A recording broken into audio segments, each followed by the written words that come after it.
I've been asked a couple times whether or not you can put a standard power supply inside of a Dell T3500, and the answer is yes, you can. It's not too hard, although you won't be able to go back to the stock configuration because you have to bend a few. You have to bend a few of the latches that hold the standard power supply in. But you indeed can fit a regular power supply in here.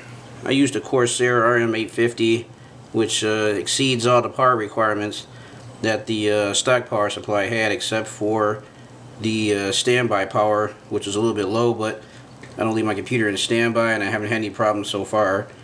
But everything else it exceeds because it's 850 watts compared to 500 watts for the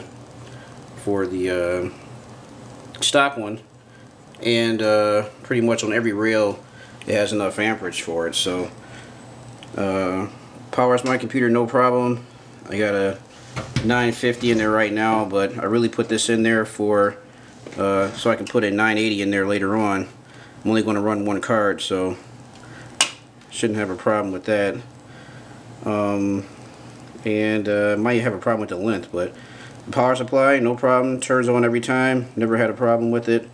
It's fully modular, so I only had to run the cables I needed to, and all the cables are able to run to the stock positions underneath the motherboard. You may have a problem with getting the hard drive back in there because you had to kind of smash the wire to get it back into there, but it worked out pretty good.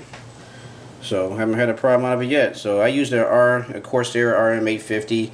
I'm pretty sure you could probably get away maybe a 750 or so, but just to make sure I used the 850. Fit right in, although you will have a gap in the back here and here because this power supply is thinner, or I want to say less tall than the stock one. So you'll have a gap at the top and the bottom, but the 4 screws still hold it in. And there's some brackets that hold the stock one in that you'll have to bend in unless you want your power supply crooked. So I never plan on going back to the stock one. I'll just keep this or replace it if it ever burns up. So there you have it. So yep, you can put a standard power supply in there.